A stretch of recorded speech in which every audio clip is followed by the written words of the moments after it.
Good morning. Good morning. So today we're still in the middle of the season of Easter, like 33 days in, so a few more days before we end this holy feast or holy season. And so we will be reflecting today on the gospel, and the gospel according to St. Matthew chapter 6. Napaka-famous or napaka-well-known na portion of the preaching of Jesus Christ to the multitude. And I would like to start by saying that, Jesus' words are different. Bakit kamo? No? Sabi nga po sa Matthew 7 verse 29, it says there that He was teaching them as one who had authority and not as the scribes. But bakit nga ba one with authority? So syempre, bilang mga Kristiyano, one of the foundations of our faith is that Jesus is God. The one who's speaking is God. It's not just any philosopher or maybe some scholar, but we are privileged to hear the words of God Himself. Kaya nga po, pag sinabi rin sa scriptures, I think in one of the Gospels also, and I think we read about it a few days back, when Jesus was talking about, do not commit murder, and then if you have anything in your heart, and then if you say, do not commit adultery, and it also boils down to the heart. When Jesus says, do not divorce, these are words of God Himself. It's not words of anybody, but it's the word of God Himself. It's the same word of God that caused all things to be, the same word that created us. So yun pa lang, that's the first and foremost. When we look at the scriptures, especially the gospel, and especially the gospel for today, we understand that this is something that really will work. It's not something that may work. It's not like some sort of an advice that we may or may not take, or may not work, but these are the words of God Himself. And the thing is, we also understand that Jesus is fully human, meaning He has that actual experience of humanity. Like before this preaching, Jesus undertook 30 years of human life. And we're talking about living in a condition where we can say one of the poorest situations or one of the poorest circumstances. Sinasabi ko ang circumstance kasi hindi lang yung paligid yung poor, but even the people themselves, the place where he came from, Nazareth, and even that region in Galilee, one of the poorest in terms of, the poorest spiritual, you can say, spiritual life or maybe emotional, everything, mental health, sama na natin doon. It's one of the poorest conditions. So Jesus understands what it is when He says or when He talks about do not worry, And actually, we have to consider that very deeply, because Jesus knows what it is to be human, and not human in a way that life is comfortable.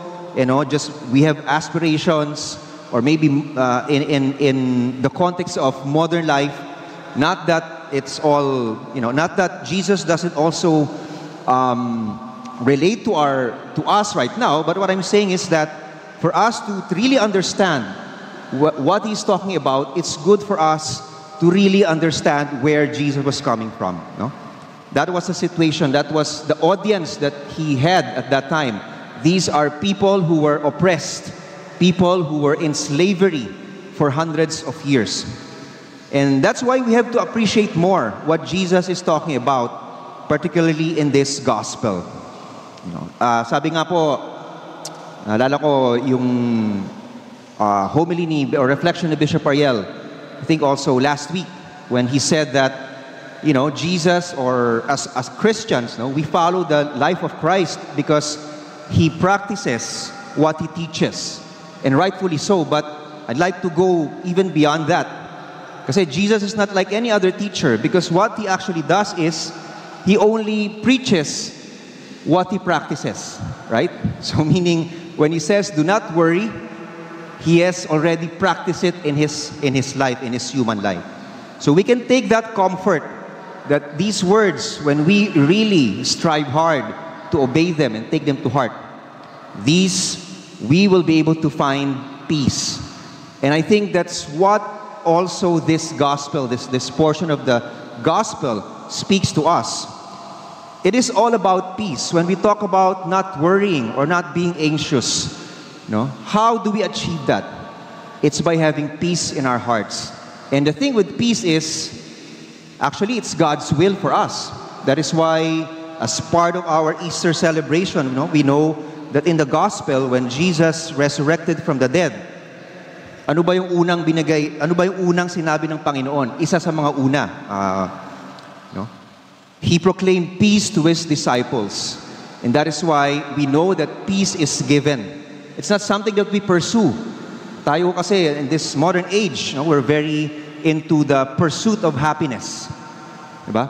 But the thing is, you pursue it, unlike peace that's given to you. Kaya nga po, pagka nagbibigay tayo ng peace during the Mass, the presider says, the peace of the Lord is always with you. Or, in some churches, the peace of the Lord be with you.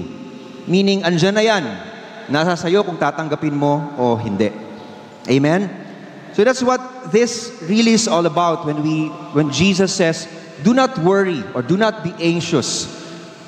Meaning, have peace in your life. And siguro just a couple of thoughts that I would want to also leave for every one of us, including myself. Because the thing is, we're all learning. We're all in a journey of really understanding the words of our Lord and Savior Jesus Christ. So, ano ba yung mga tinuturo doon sa scripture or doon sa gospel reading natin today in Matthew chapter 6? So, a couple of thoughts. Number one, practice trust. So, it's very important, Trust. Practice trust. And that's the key word there, practice. Meaning, you have to intentionally, trust first and foremost in the Lord. And it is something that we should never cease from doing. Sana ho, every time we wake up in the morning, I know, mahirap magtiwala sa tao. All of us have gone through a lot of situations that we are not able to trust people. But let us not forget that trust, first and foremost, should be attributed to God. And if there is anything, perhaps in the past or any experience, wherein we can say that somebody has broken our trust, or even ourselves, ano na rin natin, turo na rin natin sa sarili natin. We've broken other people's trust as well. But one thing that we should always, or we should never cease from doing, is to trust in the Lord. Cultivate trust in God's provision by regularly reflecting on His promises and His faithfulness and past blessings and provisions in our lives. So it's a matter of just going through. Look at your life. Look at your family and how God has led you through. And sometimes, or a lot of times, we trust in ourselves. But then again, God's grace still, despite our shortcomings, God still leads us through. So it's very important. Practice trust. Again, the word practice. Pag hindi natin practice yon, hindi rin tayo magiging magaling in trusting in the Lord. And then, the gospel also talks about seeking God's will. This is very important. It's about seeking God's will and righteousness in your daily decisions and actions. So, pag sinabi ko kasi natin seeking God's will, sometimes we only relate it to things that we plan for, things that are in the future. Ano ba yung will sa akin ng Panginoon 5 years from now, 10 years from now? But seeking God's will is about what does God will in our lives today at this very moment. Because the thing is, we make decisions. Parang may nabasa po ako, di ko lang na-include dito, pero may narinig ako or nakita ko sa social media. We make thousands of decisions.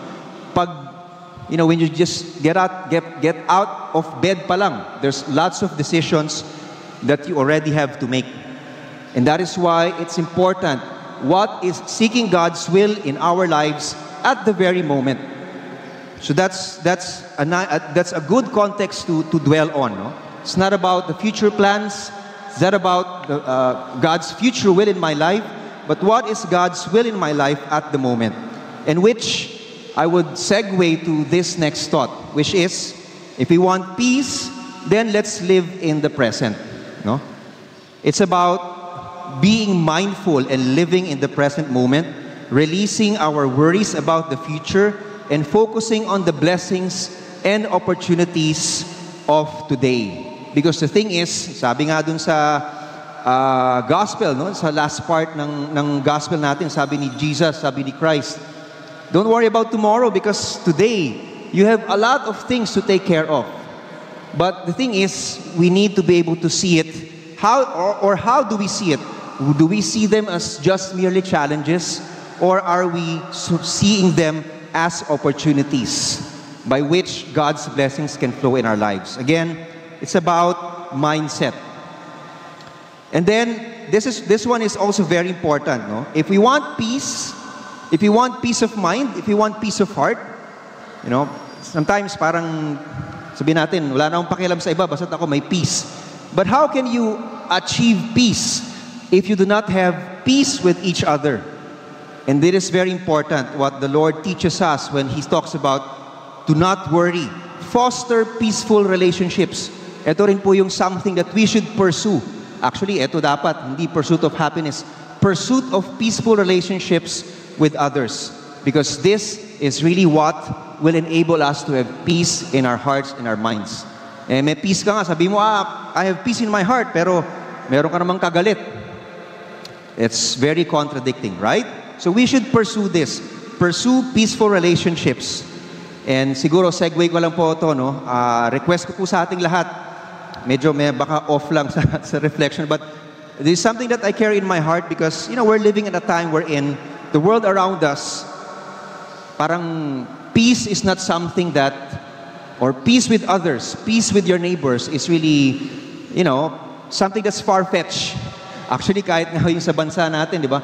Ito nung mga na-undergo natin na inflation and everything, economic distress, it's really all about nations not wanting peace with each other. It's one of those. Kaya kailangan natin pagdasal na magkaroon ng kapayapaan sa bansa natin at sa buong mundo. Segue ko lang po yun because that's part of it.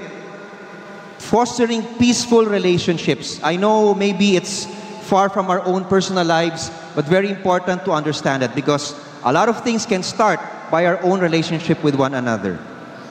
And then, sige po, tuloy ko lang po, no? Next thought is, let go of control.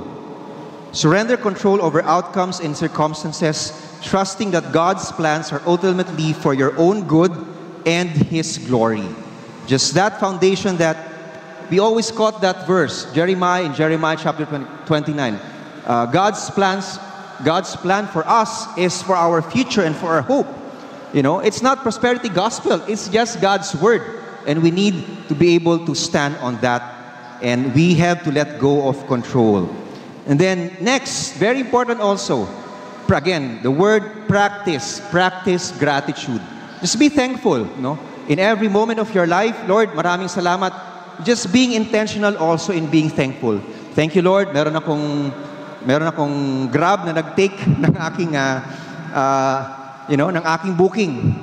Sa panahon ngayon na napakahirap ko mag-book ng Grab sa mga daily experience ko. So, things like that, you know, they may be small, but it helps us practice gratitude, seeing the blessing in the simple things in life. And then again, that's it. And then again, I just want to echo pursuing peace with others. That's very important, you know. So very important po yun. Pursue peace with each other.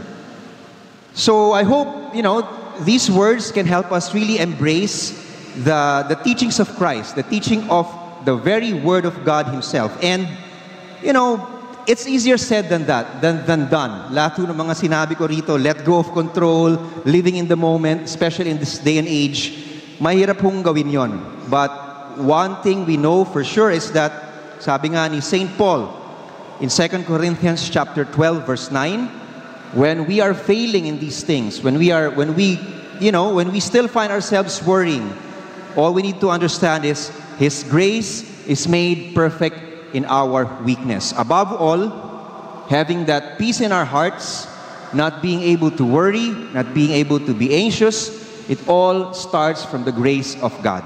And may the grace of the Lord Jesus Christ be upon us all today. Amen.